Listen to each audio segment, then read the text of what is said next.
বিসমিল্লাহ রহমান রহিম। আসসালামু আলাইকুম রহমতুল্লাহ বারকাত।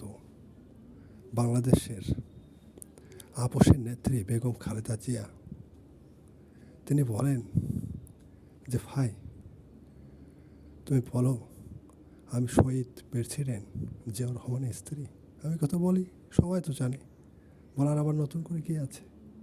আমার স্বামী কোনো দিন ঘুষ খেলো না, মারামারি করলো না, দেশের জন্য প্রাণ দিল। আজকে নেতা নেত্রীরা অনেকেই বিভিন্ন ধরনের চক্রান্ত চালু করে দিয়েছে আমার ছেলেকে নিয়ে।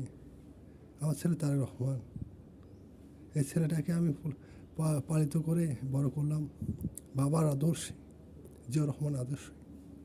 এই ছেলেটাকে বিভিন্ন চক্রান্ত করে বিভ্রান্ত করা হচ্ছে। কী কারণে ভাই?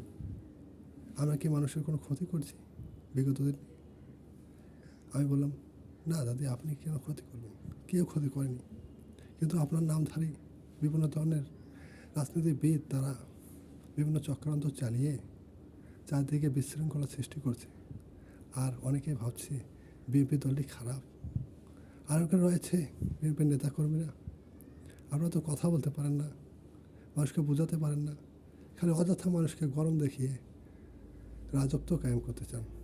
তাই আমি বলবো আপনাদেরকে, আমার দাদি দেশনেত্রী, সাবেক দেশনেত্রী বেগম খালেদা জিয়া তিনি বললো যে মানুষকে একটু বুঝাও ভাই, আমি আর কয়দিন বাঁচব?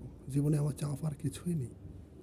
আমি চাই এই বাংলাদেশকে একটি পরিচ্ছন্ন রাষ্ট্র হিসাবে তোমরা গঠন করে এদেশের মানুষ তোমরা একত্রিত থাকো। এ ধরনের কথাবার্তাই আমি বলি। আসসালামু আলাইকুম রহমতুল্লাহ বারকাত। ফ্রেন্ড, আর কি বলবো? আমরা সুস্বাস্থ্যের ব্যবস্থা করব, চিকিৎসার ব্যবস্থা করব, হাসপাতাল তৈরি করব, মসজিদ তৈরি করব, মাদ্রাসা তৈরি করব। ধর্ম নিয়ে কোনো আমাদের ভেদাভেদ নেই ভাই।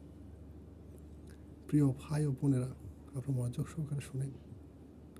আমি লেখাপড়া একটু কমই জানি, বিভিন্ন ধরনের ভুল হলে আপনারা আমাকে ক্ষমা করে দেবেন ইনশাআল্লাহ। তাই আমি বলবো, আপনারা আওয়ামী লীগ বিএনপি এটা কোনো ব্যাপার নয়। ব্যাপার হচ্ছে আমাদের দেশকে আমরা কীভাবে সামনে এগিয়ে নিয়ে যাব, আমাদের পেটে আজকে খিদা, আমাদের খিদা কীভাবে নিবারণ হবে, আমরা কীভাবে বাঁচবো, এটাই আমাদের মূল উদ্দেশ্য। তাই আপনারা একত্রিত হবে হয়ে কোনো ঝামেলা চলবে। আরেকটি কথা দাদি বলে দিয়েছেন বেগম খালেদা জিয়া, যে আওয়ামী লীগের ছেলেপেলেরা মারামারি করছে, বিএনপির ছেলেরা মারামারি করছে, আপনারা বিশেষভাবে অনুরোধ করেছে, দাদি বলেছেন যে আপনারা মারামারি করবেন না, মারামারি না করে একত্রিত হয়ে আমরা সকলেই ভাই ভাই হয়ে একটা কথা বলেছেন তিনি। কথা হচ্ছে কি জানেন? সংস্কার করতে হবে, পরিচ্ছন্ন করতে হবে। তাই আমরা একত্রিত হয়ে তারেক রহমানকে সামনে রেখে একটা নির্বাচন করব, নিরপেক্ষ নির্বাচন। এই নির্বাচনে যারা ভোট দিয়ে নির্বাচিত হবে সেই এমপি হবে। তিনি তো এই কথাই বলছেন।